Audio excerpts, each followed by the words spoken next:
Boa noite, pessoal. Tudo bem?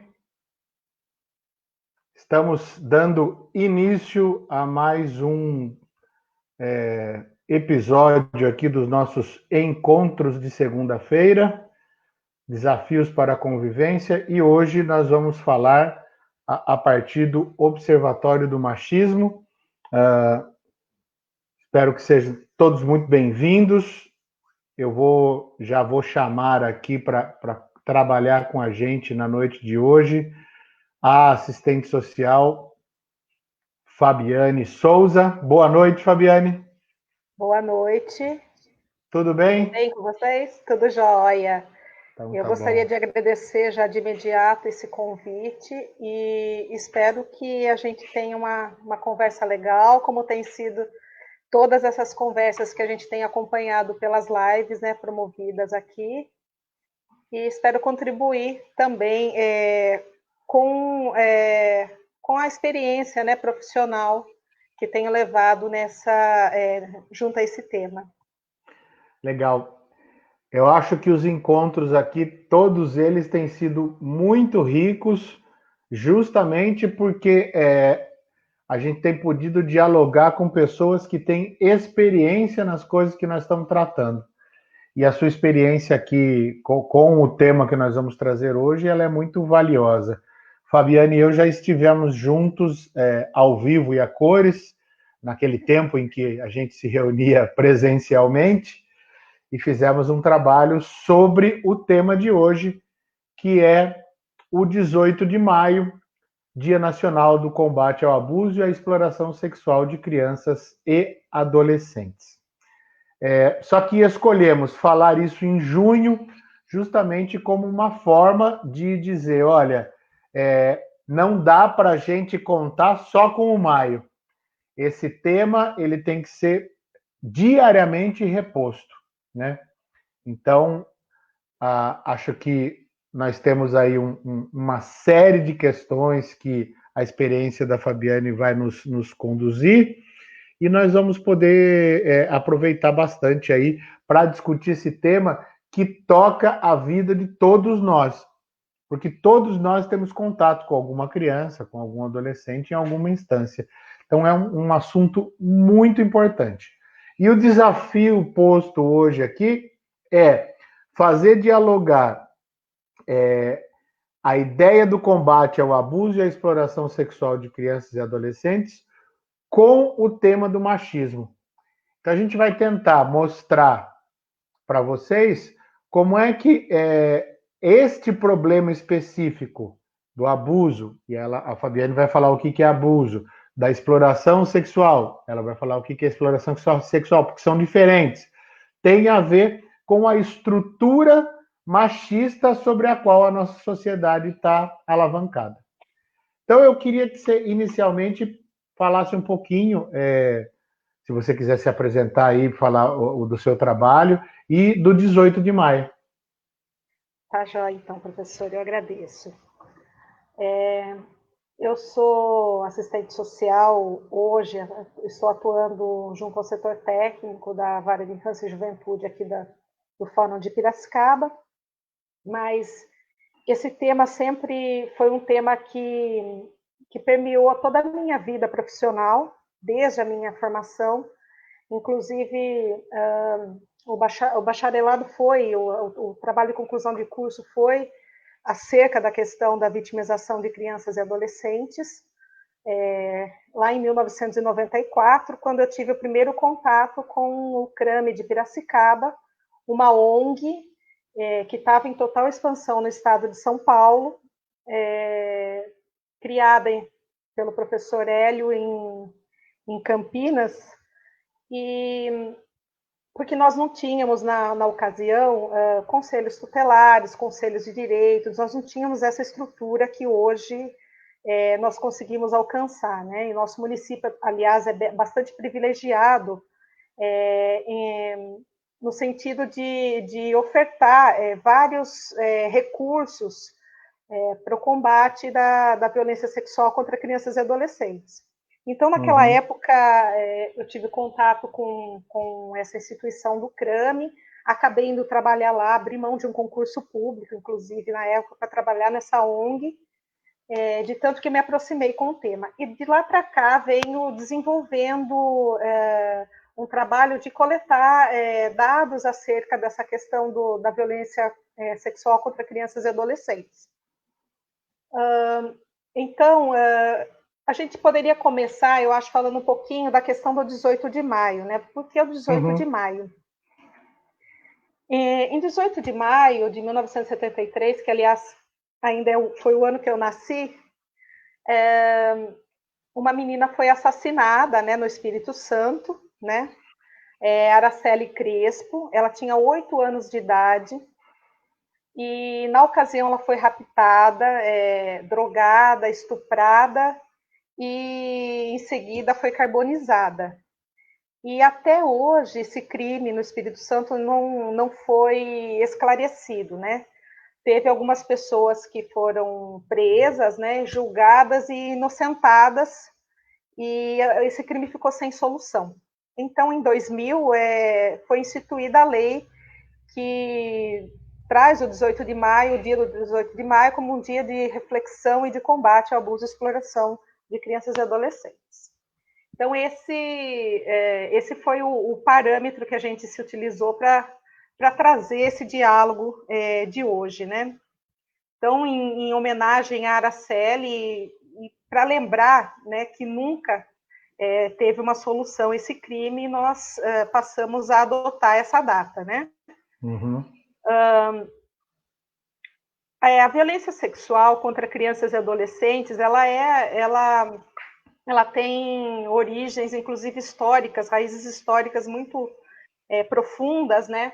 Até mesmo em textos bíblicos nós encontramos situações desse gênero, né? E o que é essa violência? Como que ela vai conversar com a questão do machismo, né? Uhum. Em primeiro lugar, né, professor Hélio, eu gostaria de ressaltar que recentemente nós tivemos o Simpósio Nacional do Sistema de Garantias de Direitos, né, e essa questão foi bastante debatida, bastante discutida, né, no âmbito das políticas públicas que favorecem crianças e adolescentes, né. Então, eu vou estar trazendo também um pouquinho alguns dados acerca do Simpósio Nacional, né. Uhum.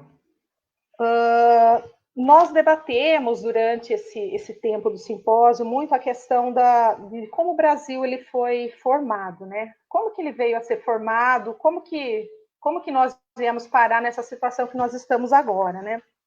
Em primeiro lugar, o que mais foi ressaltado durante esse período foi o modelo colonialista em que o país está firmado. Então, esse é o primeiro modelo. O que faz esse modelo colonialista, né? Segundo os dados que a gente vai trazendo, né? O colonialismo que ele faz, ele domina, ele cerca, domina e institui a propriedade privada. Então, a partir desse modelo que o Brasil foi fundado, que nós estruturamos as nossas práticas, né? As nossas práticas familiares, né? De onde que vem a questão familiar, né? Desse colonialismo. Então, eu tenho a minha propriedade privada, eu domino, e tudo que está dentro dessa propriedade privada, ela me pertence. E quem é essa figura que domina? Quem é essa figura que tem a questão da pertença dessa propriedade? É exatamente a figura masculina, né? É o homem que domina, é o homem que cerca, é o homem que tem essa propriedade. Então, em cima desses conceitos, que a questão familiar foi se formando. Em segundo lugar, professor, a gente tem a questão do patriarcado. O Brasil ainda ele tem uma forte conexão com a questão do patriarcado, que é esse domínio masculino que tem na figura masculina a sua centralidade. Então, se a gente for observar, inclusive, o desenrolar da situação, da questão que nós estamos, inclusive sociopolítica que nós estamos hoje, a gente vai observar que esse é um conceito ainda muito forte, muito firme na sociedade. Embora nós possamos observar que muitas famílias são aí sustentadas, tocadas por mulheres, né? Então, essa é uma questão que realmente está ainda bastante viva na memória do país. Uhum. E, em seguida, a gente observa, bom, se eu tenho, eu cerquei essa minha propriedade, tudo que está dentro dela me pertence, então, a família, os filhos, a esposa e os animais e aquela propriedade me pertence.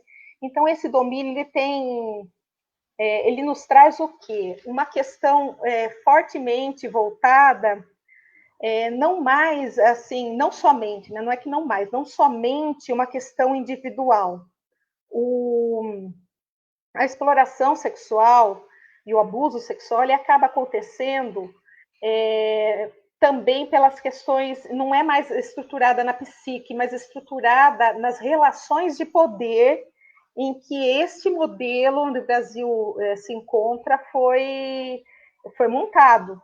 Então, Uhum. assim, ao mesmo tempo que nós temos várias questões que durante a live a gente vai colocando, que são questões mais individuais, nós não podemos mais dizer que o violador ele tem um perfil específico, né? O que nós estamos observando é que o violador ele comete o abuso não é porque ele é levado a cometer o abuso, mas é porque ele pode, em função dessas Uhum. questões da Uhum. relação com o poder.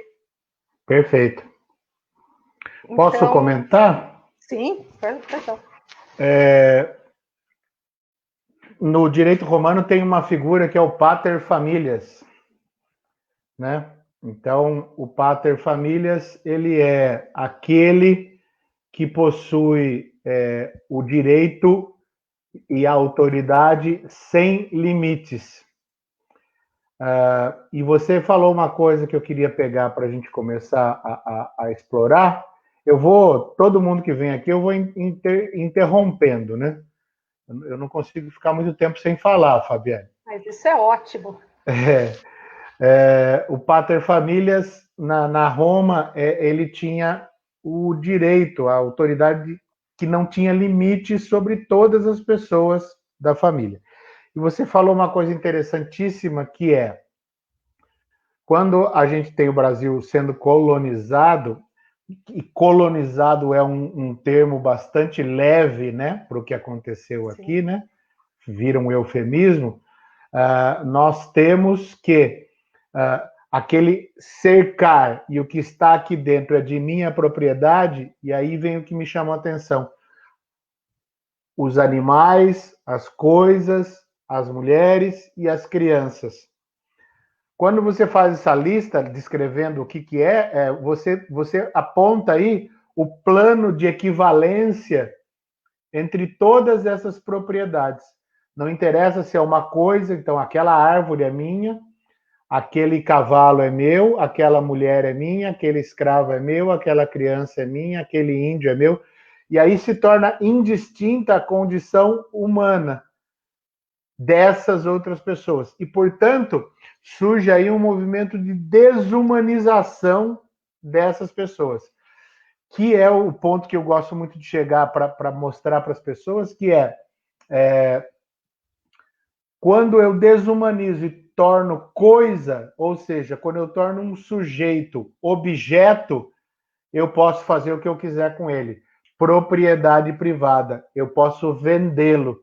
E era o que Kant dizia, né? A dignidade humana está em que o homem e a mulher e a criança e o adolescente são fins em si mesmos, eles não podem ter preço, ter valor, serem tratados como coisa. Então é muito interessante a gente pegar esses dados que você traz, essa fala que você trouxe aí do patriarcado, da questão da colonização, para lembrar que o movimento da colonização é justamente o movimento global da Europa de expansão, de transformar os outros sujeitos em objetos dos europeus. A gente vai poder ler a escravatura, por exemplo, nessa mesma chave. Obrigado, desculpa. Imagina. Então, e pegando mais esse gancho, você pode ver que até o ano, deixa eu ver se eu me lembro corretamente, acho que eu não vou conseguir me lembrar o ano, mas até o final da década de 90, eu acho que até um pouquinho mais, lá por 2005, o próprio judiciário fazia a utilização para designar o poder familiar de pátrio poder. Então, as raízes são exatamente essas, né? Exato. Mudar para o poder familiar também é uma forma de reconhecer, né, que essas famílias nem sempre são pátrias, né? Muitas vezes são mulheres, né, que são chefes de família. Então, Sim. esse é um dado também interessante que eu vi aqui na sua fala. Também a gente observa, né, pegando esse gancho, né, como que inicialmente se formaram essas famílias, né, brasileiras, mas aqui falando de Brasil agora, né, fundadas na questão do patriarcado. E você também falou uma coisa muito importante, que é, se dentro de tudo que isso que está cercado, ele me pertence, então também eu coisifico tudo, né? Uhum. A Maria Amélia Azevedo, que é doutora lá na USP, onde eu fiz a minha especialização nessa área, né? E ela foi minha professora, e a Viviane Guerra, a Maria Amélia Azevedo é psicóloga, e a Viviane Guerra é assistente social, elas costumavam definir a questão da violência doméstica contra crianças e adolescentes como transgressão do poder-dever e coisificação da infância, que leva à coisificação da infância. Então, esse é um dado assim, extremamente importante para a gente compreender, né?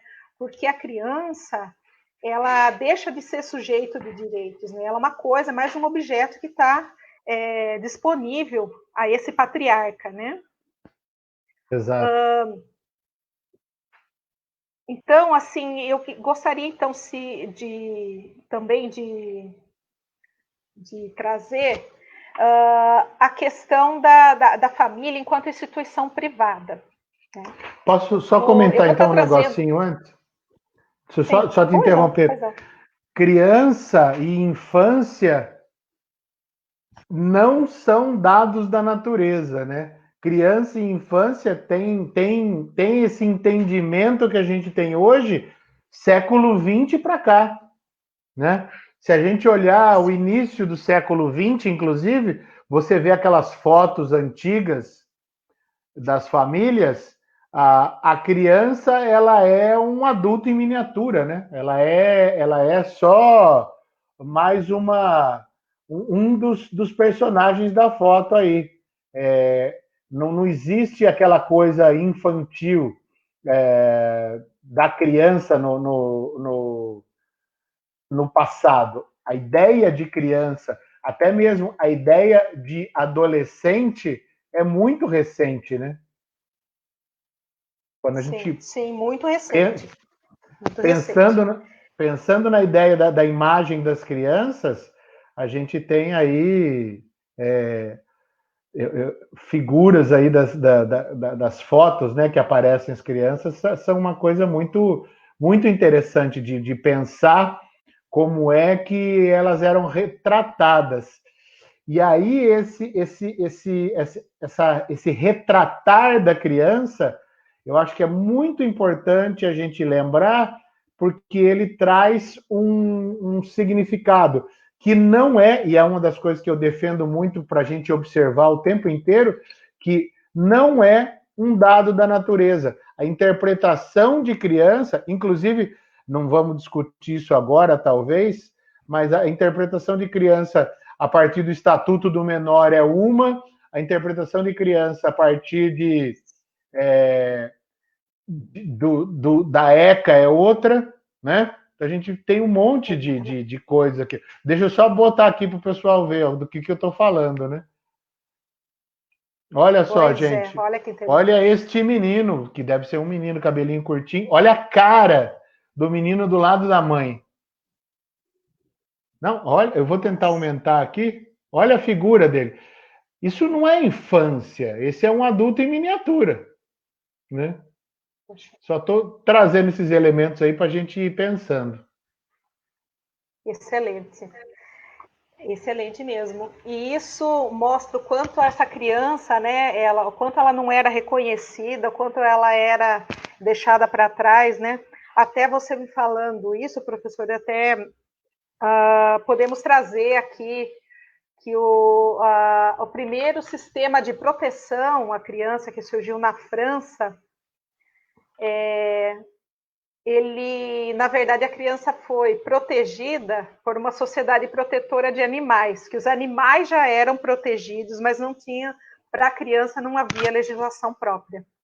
Então, isso é uma situação assim que a gente, hoje, nós que tivemos acesso a tudo isso, quem veio depois do ECA, né, tem muita gente que nasceu, o ECA já estava implantado, né, mas a gente que veio um pouquinho de uma caminhada anterior, a gente observa o quanto que é recente o reconhecimento da criança enquanto um ser em condição peculiar de desenvolvimento, né? E isso aí é o importante da gente ressaltar, que esse reconhecimento do outro como incluso na humanidade, a criança como sendo um ser humano numa fase peculiar, numa fase específica, é um exercício intencional. Ela não vai vir espontaneamente. Ele surge por meio de lutas de profissionais como a Fabiane, por exemplo. Então, não vai aparecer do nada, não vai brotar. As conquistas não vão brotar.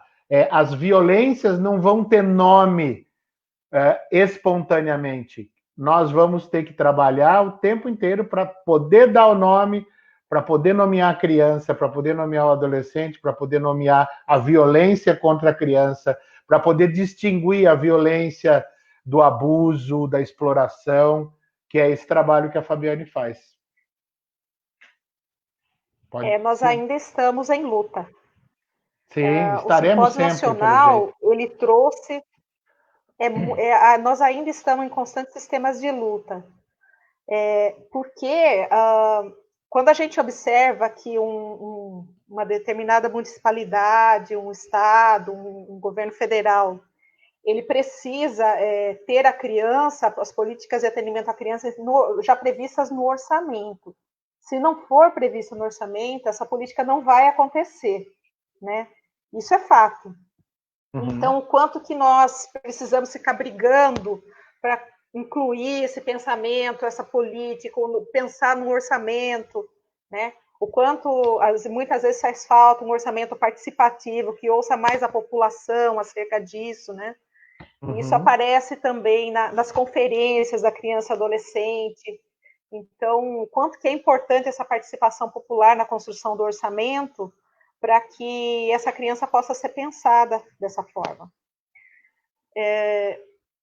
Então, assim, voltando um pouquinho na questão que você abordou, né, sobre essa instituição família, né, o quanto a família ainda é considerada uma instituição privada, que uma das palestrantes do simpósio, chamada Anne Borga, ela é da Universidade de Goiás, e o que ela estava trazendo, assim, o quanto ainda os alunos, né, que vão fazer mestrado e doutorado, evitam abordar a questão tanto da exploração sexual de crianças e adolescentes, quanto a questão do abuso sexual em seus trabalhos. Então, o quanto que se grita por se escrever mais acerca disso, para que a gente tenha mais material para acessar. Boa parte do material que eu tenho nos trabalhos que eu realizo são da década de 80 e 90, são materiais de lá de trás, né? O que se avançou até agora acerca dos estudos sobre a criança e adolescente e sobre a exploração sexual de crianças e adolescentes. Então, o que se avançou, né? Tem 20 anos já, 30 anos de Estatuto da Criança e do Adolescente, é isso? 30 ou 20? 30, né? 30 anos, que foi de 1990, está indo para 30 anos. Em setembro agora vai ter. Vai ter o... É que eu me confundi com a lei da Araceli, que é 20 anos, né? 30 anos do Estatuto da Criança e do Adolescente, que vai ter também um simpósio em comemoração aos 30 anos, né? Então, o que se avançou em termos de políticas para a família, para a criança e o adolescente nesses 30 anos, desde a implantação do Estatuto da Criança e do Adolescente? Por que ainda tem que se brigar tanto para posicionar as políticas públicas em favor da criança e do adolescente? Né? Porque ainda existe a questão da negação da criança enquanto um sujeito de direitos. Ainda boa parte da população ainda se recusa a olhar para essa criança enquanto sujeito de direitos. É o que a gente observa durante a execução dos trabalhos, né? E a política da prevenção, né, como eu citei anteriormente, ela só vai acontecer se houver uma previsão de orçamento. Do contrário, não tem como a gente garantir esse espaço de atendimento para criança e adolescente. Eu queria, professor, também estar falando um pouquinho desses marcos legais que também na sua fala estavam presentes, né? Eu falei desse primeiro centro de atendimento de proteção à criança e adolescente que surgiu na França. Eu não vou me recordar agora o ano, né? Mas passou então a se olhar as crianças, poxa, se eu protejo um animal, né? Se eu tenho já os direitos dos animais, se eu tenho sociedades que protegem os animais, o que eu estou fazendo com as nossas crianças, né? Então, o mundo se une em torno de pensar na criança, que a criança é um sujeito diferenciado, que ela tem uma condição peculiar, em 1959, né, quando a ONU publicou a Declaração Universal dos Direitos da Criança e do Adolescente. Então, em 1959 foi a primeira vez que foi abordado a criança enquanto sujeito de direitos, né, pelo mundo, pela Organização das Nações Unidas. De lá para cá, em termos de Brasil, a criança só vai ser mencionada novamente a partir da Constituição de 1988. Aí vai lá no artigo 227, no inciso 1º, um único parágrafo voltado à criança e ao adolescente. E, em seguida, 2 anos depois, que foi em 1990, a gente já tem o Estatuto da Criança e do Adolescente, porque é lógico, um único parágrafo na Constituição ia dar conta de tantas peculiaridades necessárias para o atendimento da criança e do adolescente. Então, daí já estabeleceu o Estatuto da Criança e do Adolescente.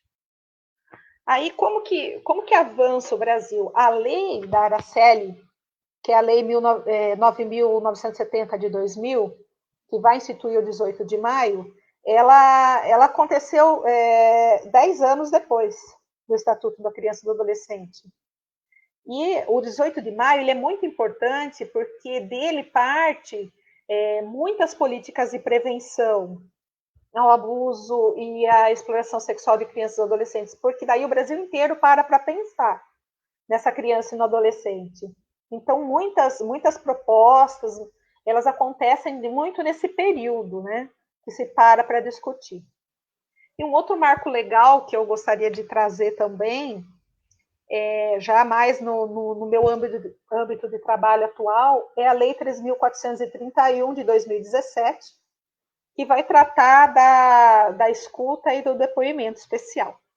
Então, esses marcos legais eu trouxe aqui, tem outros tantos, né? Mas eu achei interessante esses marcos legais para a gente ver o período em que foi ocorrendo esse olhar, né, voltado à criança e ao adolescente. Então, com relação à questão do abuso sexual, eu trouxe aqui uma definição que é a definição da Viviane Guerra e Maria Amélia Azevedo, que eu me volto a elas todo o tempo, porque elas foram realmente referências para mim, em termos de pesquisa, né? Elas têm muitas pesquisas nessa área, né? Elas são da USP. Como que elas conceituam a questão da violência sexual contra crianças e adolescentes, né? Que é todo ato ou jogo sexual, relação heterossexual ou homossexual entre um ou mais adultos e uma criança menor de 18 anos, tendo por finalidade estimular sexualmente a criança ou utilizá-la para obter estimulação sexual sobre sua pessoa ou de outra pessoa. Esse é o conceito que elas trazem veja bem, é um conceito bastante amplo, né? E que a gente acabou trazendo também na discussão no simpósio, né? Porque quando a gente traz esse conceito, há um choque em algumas, assim, a maioria da população, porque muitas vezes se observa, por exemplo, um adulto, né, de 25 anos se relacionar com uma adolescente de 13 anos, se a gente for pensar nessa conceituação, é uma forma de abuso, e porque muitas vezes essa questão é tão naturalizada, né, entre nós. Por que a gente não volta o nosso olhar a essa questão, né? Que maturidade tem essa adolescente, mesmo que ela para decidir acerca da sua vida sexual, que maturidade ela tem? Então, essa reflexão apareceu muito durante o simpósio, porque realmente, se a gente observar, muito. A gente olha com naturalidade para uma questão dessas, né? E era uma questão para estar sendo espantada, para nós encararmos com espanto, né? Então, e a respeito também da questão das nuances da violência sexual, eu queria, professor, trazer uma diferenciação aqui que você disse no começo, né?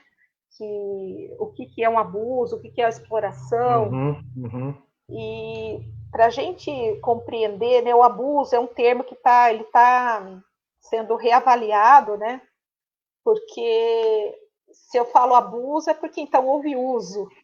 Então é um termo que está muito reavaliado, mas por enquanto a gente vai estar se utilizando dele, né? Qual é a diferença entre a questão do abuso sexual e da pedofilia? Então, essa é uma questão que muitas vezes a gente entende a pedofilia como um crime de pedofilia. Então, se a gente entender a pedofilia como uma das parafilias, ela não pode, então, ser considerada crime. O que é crime é a decorrência que em decorrência da pedofilia ocorra o abuso sexual. Mas como assim, Fabiane, né? Como assim, né?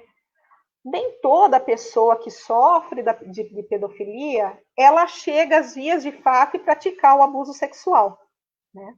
Ela pode também estar em remissão, em tratamento, ela pode ter as suas fantasias, mas que não vem a realizá-las. Então, essa é uma questão que a gente precisa ter bastante claro quando a gente vai falar, o fulano praticou pedofilia, né?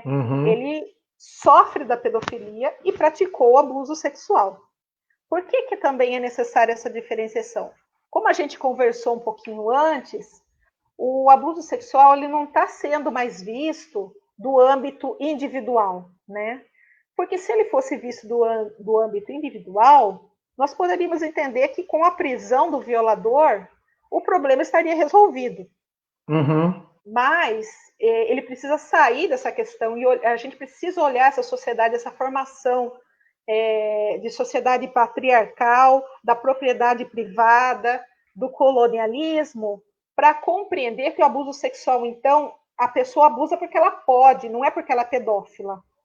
Porque se fosse somente o abuso decorresse apenas da pessoa que sofre da pedofilia, então era uma prática comum de se resolver, uma prática simples de se resolver, né? Mas o abuso sexual ele tá enraizado na estrutura patriarcal que o nosso país adotou, né?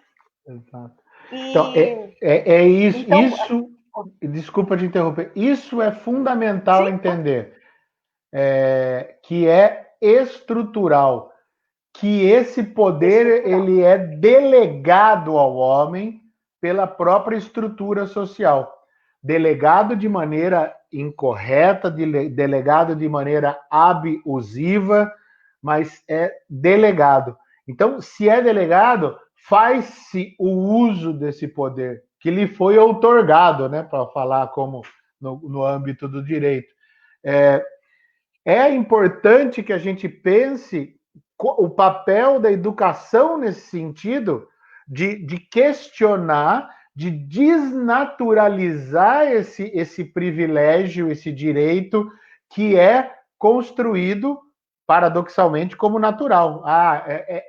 Assim, o homem é o dono natural da esposa, da criança, etc. Porque isso, na cabeça daquele homem que, por acaso, passa o impulso, o desejo, ele se faz valer de uma crença dessa estrutura de que ele pode, né? De que se pode fazer isso, e se pode porque se é homem. Porque se uma mulher for fazer, se uma mulher toma uma iniciativa, se uma mulher faz alguma coisa, ela será muito mais crucificada do que, né, um homem que faça isso. Então, é importante a gente botar todos os holofotes possíveis nessa história de denunciar que isso é estrutural. Sim, sim. E como você disse lá atrás, é uma questão que a nossa geração, ela vai aprender e que nós precisamos pensar numa questão, como você disse, na educação, para gerações do futuro, para que elas internalizem essa questão. Então, por tudo isso que a gente está vendo, a partir de estudos que nós fomos buscar, mas se dependesse da própria estrutura, seria difícil, pelo senso comum, nós conseguirmos visualizar essa questão do estrutural, e aí eu posso até dizer do machismo estrutural. Aí Exato. seria muito difícil. E até interessante isso que você falou, dessa estrutura e desse machismo que irrefletido vai sendo reproduzido pela família, pela escola, pela igreja, pelas instituições que compõem a sociedade. Mas muito fortemente, acho que é o locus de maior violência contra crianças e adolescentes, você me corrija se estiver errado, mas a própria família, né? O próximo, é aquele que está perto, é aquele que goza da possibilidade do uso da relação de poder. É o que mais deveria defender, é o que mais tem chance de agredir. É É nessa verdade. direção? Essa questão é muito importante. Sim, nessa direção. Por quê? Porque a família é a instituição privada, porque é difícil, mesmo para nós que atendemos situações, muitas vezes trabalhamos como recebemos uma queixa lá na vara da infância e juventude, por exemplo, de uma situação de violência sexual dentro da família, mesmo com todo o trabalho que para chegar no judiciário já foi feito em termos de rede, né? Nós temos o CREAS, que trabalha com a média e alta complexidade aqui implantado no município, mesmo com todo o trabalho, muitas vezes de anos que vem sendo feito, mesmo assim é muito difícil a família abrir mão dessa questão privada. Uma série de outras questões também que permeiam o silêncio dessa família em torno da questão do abuso sexual. Sim. Então, mesmo chegando, muitas vezes fica por anos, então a gente pensa que houve uma única vez e já foi denunciado, não é assim que acontece. Muitas vezes, para esse fenômeno emergir, demora anos. Então, é uma questão que, se trabalhada desde a estrutura, e daí também que eu gostaria de dizer, por que a importância de ensinar as crianças desde pequenas a identificar essa prática como abusiva, né? O âmbito escolar é o âmbito onde deve estar sendo trazida essa questão para discussão. Cada fase da criança tem uma linguagem específica para se trabalhar, mas é na educação, visto que em casa, né? E aí a nossa preocupação agora durante a pandemia, do aumento dos casos de violência sexual contra crianças e adolescentes, por conta de que nem o espaço da escola elas têm mais para poder denunciar, para poder deixar transparecer. Então, e queria também trazer uma outra questão que tem a ver com o nosso tema, mas eu tenho assistido com muita frequência, né, um canal no YouTube chamado Tempero Drag, onde existe um personagem chamado Rita Von Hunt, E há pouco tempo ela fez uma colocação sobre uma mulher trans que foi usar o banheiro feminino de um shopping e foi expulsa do banheiro feminino. O que ela trouxe a respeito dessa... trouxe uma crítica toda acerca dessa situação e dizendo que muitas famílias poderiam alegar, mas de repente vou deixar minha filha entrar no banheiro, e quando, na verdade, a violência sexual não ocorre dentro dos banheiros do shopping, elas ocorrem dentro dos lares, onde elas deveriam estar seguras. Né? Sim. Só esse à parte. E uma parte no seu à parte, talvez no imaginário das pessoas conste que a violência contra a criança seja algo de classes baixas, de classes inferiores, etc. Mas, diante disso que você está falando, acho que é inevitável a gente tocar no silêncio que pode ser maior ainda nas classes médias e nas elites. Porque as estatísticas das classes médias mostram isso, né? Há menos problema. Mas não é porque a classe média é mais estruturada, é porque a classe média não vai abrir um problema da intimidade, não vai levar um problema da intimidade, vai mascarar, e quanto mais se mascara, mais se mantém o problema. Né? Então não existe classe social mais ou menos. Todo mundo é afetado por esse problema, né? Todo mundo é afetado por esse problema, professor. E vale dizer que porque nas classes mais consideradas, né, consideradas subalternas, né, essas denúncias aparecem mais, porque são famílias que recebem o maior controle do Estado. Por exemplo, famílias que recebem recursos, que são cadastradas no cadastro único, que fazem uso desse tipo de recurso, elas recebem um monitoramento e um controle maior do que uma família que não faz uso desses recursos. Então, é lógico que o abuso sexual, entendendo o abuso como sendo algo da estrutura, da formação, então ele não deixa de acontecer em outras classes. Ele só não está visível. E a subnotificação se estima que seja muito alta. Que é uma outra questão que eu queria muito abordar, que é a falta de dados que nós temos no país acerca da questão do abuso. Então, quando a gente pensa em elaborar uma política pública de prevenção, a gente tem que pensar também que sem dados você não consegue construir uma política pública de atendimento à criança e adolescente se você não tiver dados. E se os dados são subnotificados, como que nós vamos clarear para um governante que essa demanda é necessária, que essa demanda pede uma ação do Estado? Então, isso é muito, muito, muito complicado. E continua, né? Pode falar, pode falar. Pode?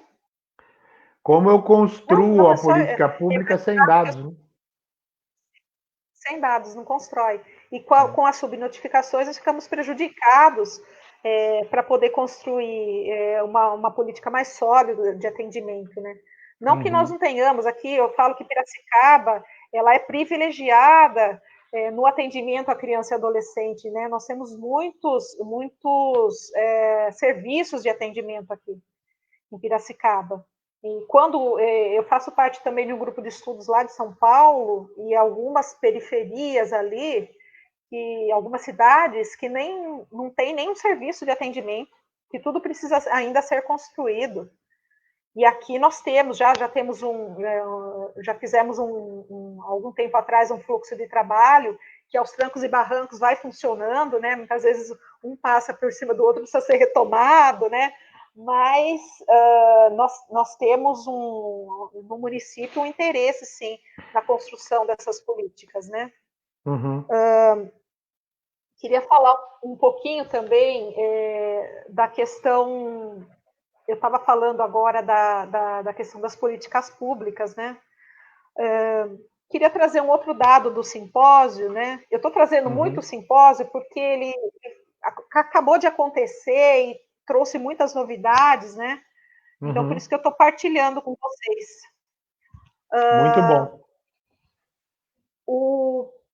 Teve um dos palestrantes chamado André Viana, ele trouxe que existem, que ele construiu 10 medidas para a gente avaliar se o nosso território atende bem à implantação de políticas públicas para criança e adolescente vítima de violência sexual. Né? Essas 10 medidas, né, que ele citou são o diagnóstico do território,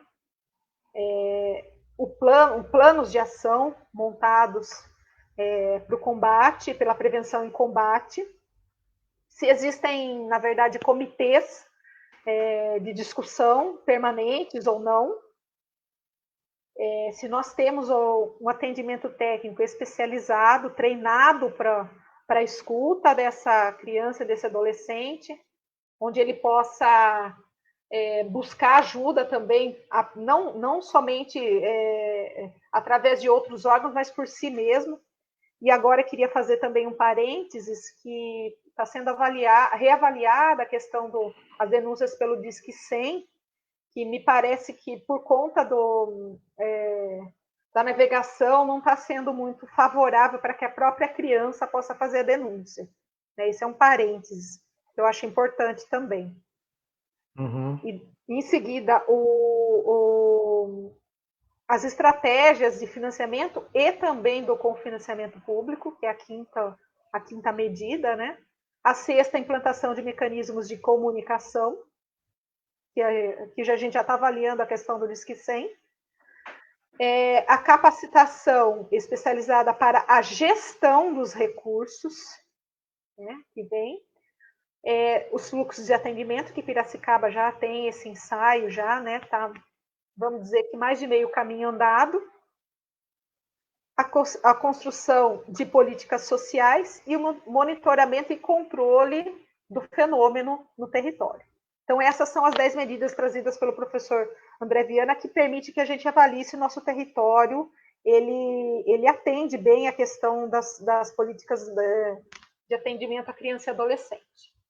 Uhum. Agora, voltando à questão da exploração sexual também, que é uma questão extremamente difícil de ser trabalhada.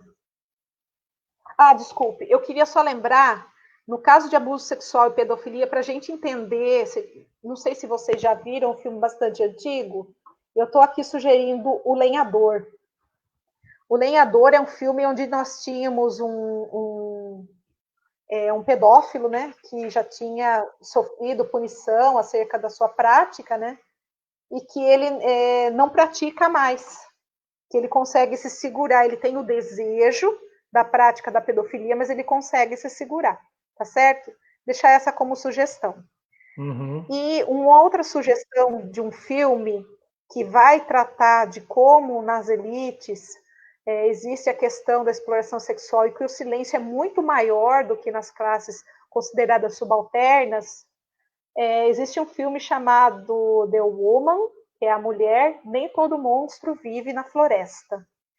Esse filme vai trazer exatamente sobre isso que nós estamos falando, né? Esse poder do macho em relação à sua família e a propriedade que ele tem e como tudo ali dentro lhe pertence, tá certo? Só como sugestão. Agora, falando um pouquinho da questão da exploração sexual ou do abuso sexual comercial, né? Existe uma corrente que está tentando introduzir essa questão também como uma forma de trabalho infantil. Por que exploração sexual, abuso sexual comercial? Porque a criança, que antigamente a gente chamava de prostituição infantil, a criança não se prostitui, ela é explorada sexualmente. E são aquelas questões em que as famílias terminam se servindo da exploração de crianças para trazer o sustento do seu núcleo familiar. Então, é outra situação muito grave. Ela, muitas vezes, ela aparece nos atendimentos que nós fazemos, tanto no judiciário quanto nos atendimentos de rede, né?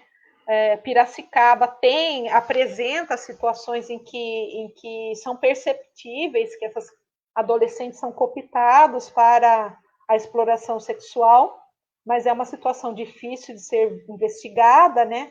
Ela precisa, vamos dizer, de suporte para a emergência dessas questões. Então, a gente percebe, mas a gente não consegue a comprovação, porque tem toda uma questão criminal envolvida, né?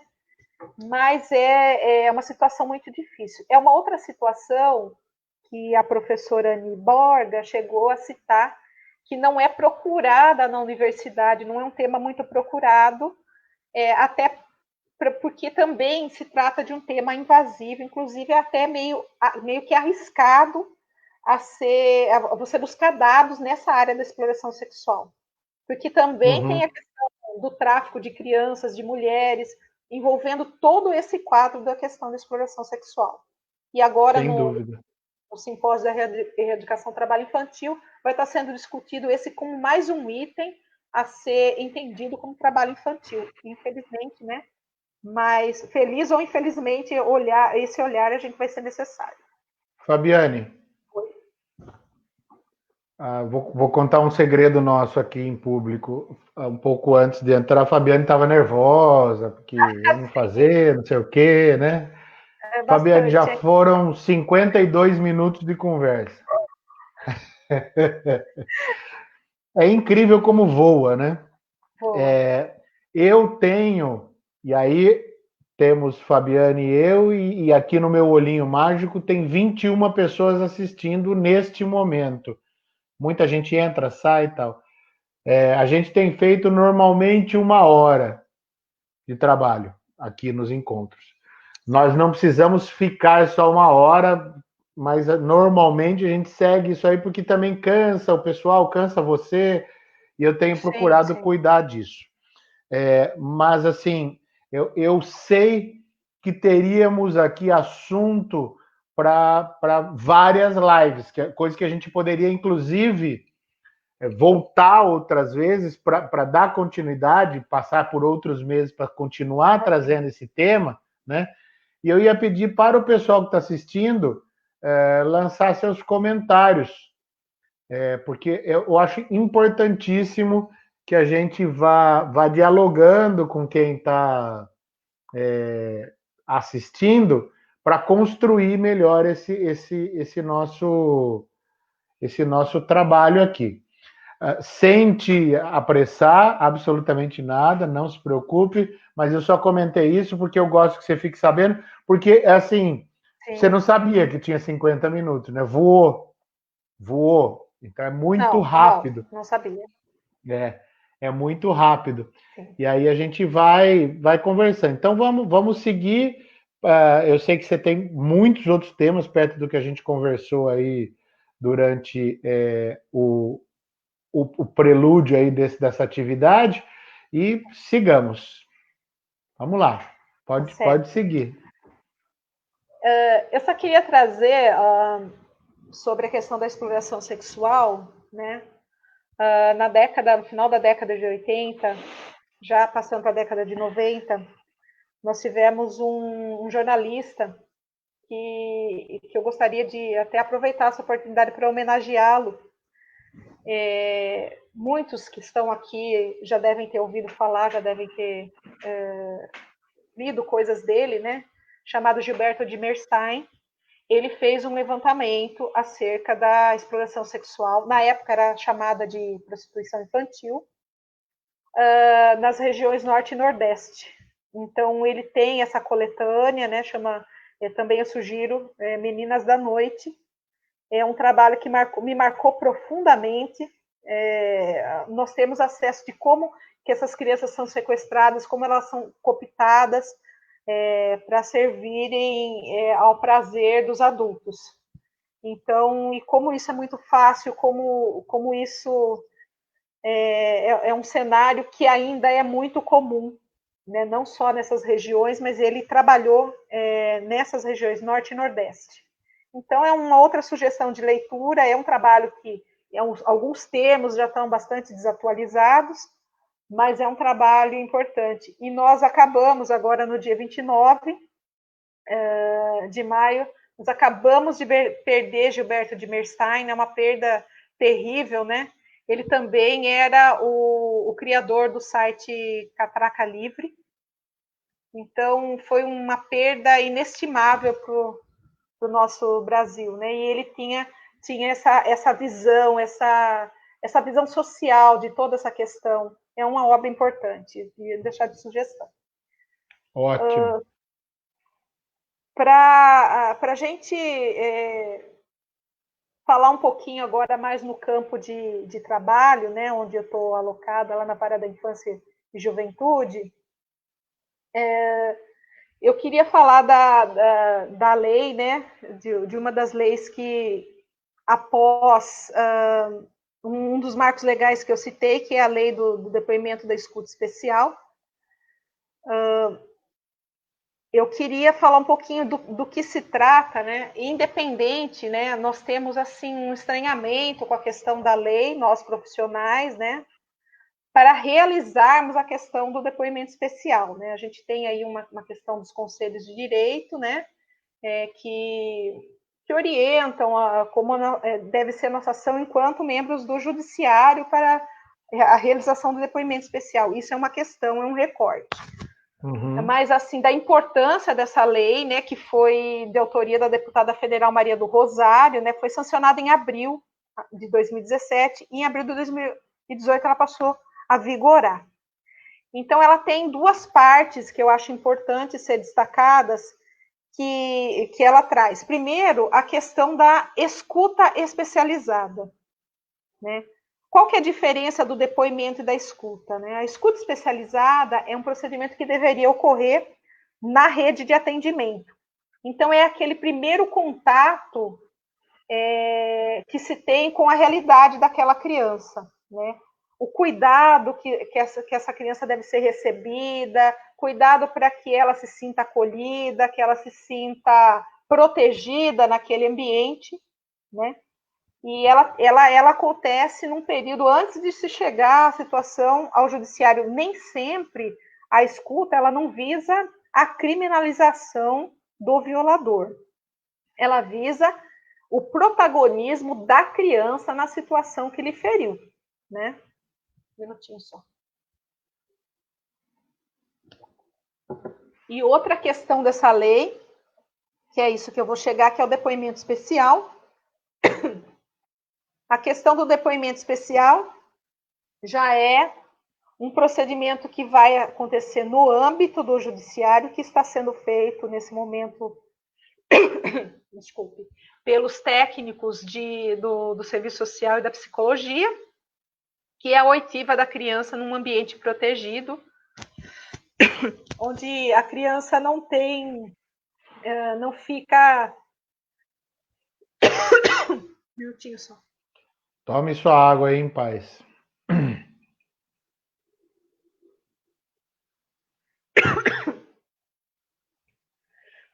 Onde a criança, desculpe, ela não é exposta aos advogados de defesa e nem ao violador. Ela fica numa sala em separado, ela pode optar pela não presença do violador na sala de audiências, e dessa sala em separado, ela sabendo de tudo isso, a família sabendo e concordando, ela vai ser ouvida por um de nós, da equipe técnica, e assistida pelo juiz e pelos advogados e pelo promotor. Então, é um ambiente diferenciado, um ambiente que visa proteger a criança do embate, no caso, com o próprio violador e os advogados. Tome uma água aí, Fabio. Eu vou mostrar uma coisa para o pessoal enquanto isso. Posso? Sim. Pode, claro. Tome uma aguinha aí para você. Essa aqui é a campanha Faça Bonito, né? Vou tirar aqui. Olha só, gente, essa é a campanha do que tá falando um pouco do 18 de maio, e ela é uma campanha completa, tem muito material, tem muita informação, tem muita coisa bacana, e que pode ser acessado. Eu vou colocar o link aí depois para vocês, é façabonito.org.br, mas só eu queria mostrar isso, porque acho que é importante para quem não é da área, para quem não conhece, poder acessar, conhecer. Eu deixei o endereço no chat, tá? E aí vocês podem acessar por lá. Então, voltando aqui, Fabi. Certo. Bom, professor, a gente está nessa reta final da nossa live e eu queria trazer uma reflexão a todos que estão nos vendo, né? Apesar de toda essa trajetória legal, a nossa sociedade ainda pensa muito na questão da punibilidade do violador. A partir do Estatuto da Criança e do Adolescente, de todos os marcos que foram sendo criados após, existe uma preocupação muito maior, em nível nacional, inclusive, com o protagonismo da criança acerca da sua própria condição. Então, quando a gente pensa na escuta especializada, no depoimento especial, nós não estamos pensando na punibilidade do violador, mas sim na proteção dessa criança e que ela seja participante de todo o processo. Porque o que acontece? O nosso Código Penal, hoje, ele abre uma brecha, o Código de Processo Penal, que obriga, praticamente obriga que sem o depoimento da criança, não se pode chegar à punibilidade do agressor, né? Então, o que nós temos que pensar? Esse agressor, muitas vezes, ele vai continuar dentro da sociedade e muitas vezes vai continuar dentro do núcleo familiar. Então, nós temos, em São Paulo, tem um projeto chamado Searas. É um projeto que eu tive um breve contato, eu não me aprofundei, ainda pretendo conhecer depois dessa pandemia aqui, pessoalmente, como que é o trabalho, e eles trabalham só com famílias que foram judicializadas, ou seja, que os agressores já estão denunciados, e ele trabalha com as crianças, com as mães e com os violadores, de como restabelecer seus papéis familiares e, inclusive, restabelecer, em alguns casos, a convivência do violador com essa família. Então, o alerta que a gente traz do simpósio é que a gente não pode pensar mais em políticas somente punitivas, né? Esse violador está aí, ele faz parte de uma estrutura social que precisa ser repensada, né? E ele também é parte do nosso trabalho. Ele não é uma questão que está fora, olha, ele está preso, então já acabou o problema, ele já está lá pagando pelos crimes que ele cometeu. Ele tem que ser pensado também como uma pessoa, né, que faz parte de toda essa estrutura. Então, eu queria deixar só essa mensagem que a gente não pode mais pensar individualmente apenas na punibilidade, embora, né, a punibilidade seja uma das questões que pode acontecer na prática do crime do abuso sexual, né? Mas a gente não pode pensar que isto é que vai resultar na conclusão de qualquer problema nesse sentido. O problema, como a gente viu desde o começo, está lá atrás, na estrutura. Sim. Eu quero aproveitar essa sua fala para fazer um merchan aqui, mas a nossa próxima live, da segunda-feira que vem, é justamente com o Sérgio Barbosa, que é professor da FMU e que coordena o trabalho Tempo de Despertar, que é o serviço de responsabilidade para homens autores de violência contra a mulher. Então, ele trabalha com os grupos de agressores. E é extremamente importante a gente lembrar que o tecido da violência é tão complexo que, embora o agressor seja alguém que precisa ser colocado aí entre parênteses para poder ser trabalhado, ele não pode ser resumido à sua condição de agressor. Ele também é um ser humano que tem história e que provavelmente seja fruto de agressões anteriores, etc. não minimizando, não tirando sua responsabilidade, mas colocando-o num contexto, né? Acho que isso é extremamente importante, que a gente lembre disso, que o agressor também tem história e que o agressor também tem o direito de ser ouvido, de ser trabalhado no sentido de se recuperar, de poder mudar isso. Como você falou, a pessoa que sente o desejo da pedofilia, mas consegue trabalhar. Porque você não vai retirar o desejo da pedofilia, né? Simplesmente. Não é uma coisa que você vai lá e remove, toma um remédio e faz. Isso aí depois é fruto de um importante trabalho que é do acompanhamento desses homens, que também têm o seu direito. Senão a gente cai naquele discurso violento do direitos humanos para humanos direitos, né? Que é assim absurdo, porque aí eu vou ter que perguntar quem é que terá a condição de classificar um humano como direito. Esse terá o poder de julgar, né? Esse estará acima do bem e do mal, o que é um perigo, né? Então é importantíssimo. Tinha muita coisa que eu queria falar com você, eu queria falar um pouco do 227 da Constituição e do seu pleonasmo ali, da absoluta prioridade, né? Lembrar as pessoas que a atenção, o direito, o dever da família, da sociedade, do Estado, é assegurar à criança, ao adolescente, ao jovem, com absoluta prioridade, o direito a uma série de questões. Então, sempre que você vai trabalhar com a criança, ela tem a prioridade.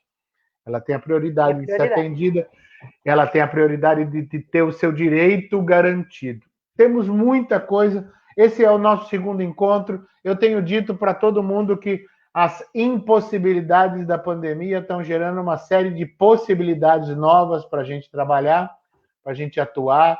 Então, esses trabalhos que eu tenho feito aí com as lives têm trazido gente muito legal. O seu trabalho eu já conhecia, eu admiro muito.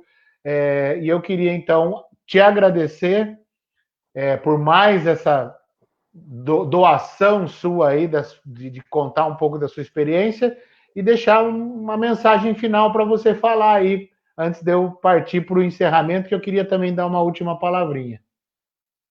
Fique à vontade.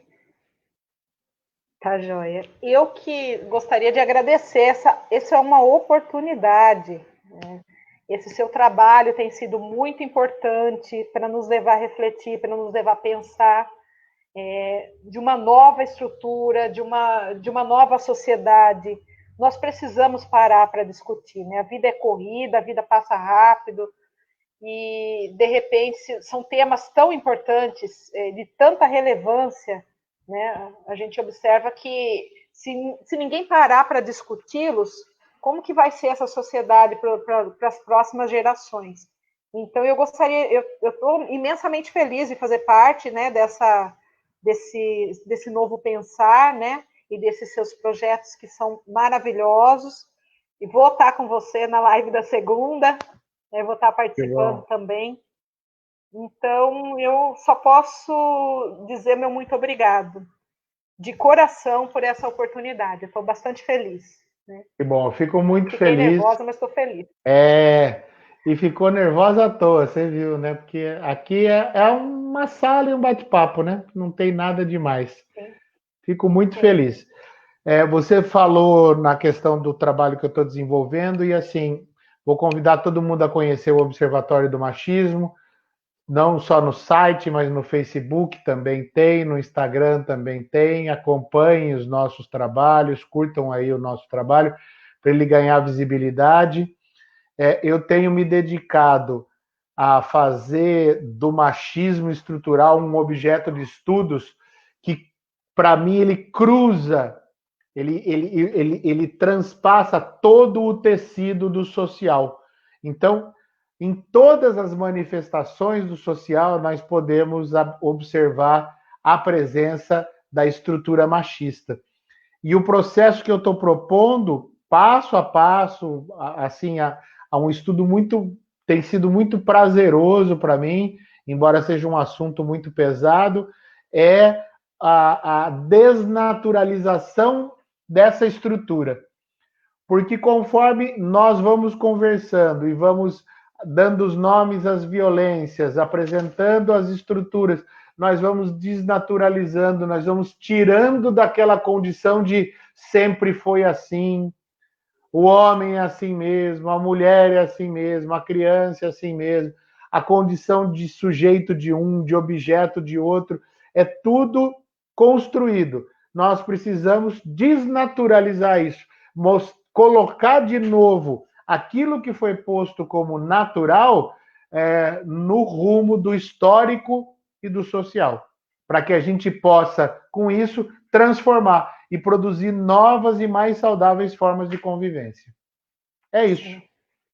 Então, eu quero novamente te agradecer. Fiquei muitíssimo feliz com essa nossa nova oportunidade aí de encontro. E já fica aqui para você o convite, porque acho que a gente tem que voltar a conversar, porque tem muita coisa para seguir.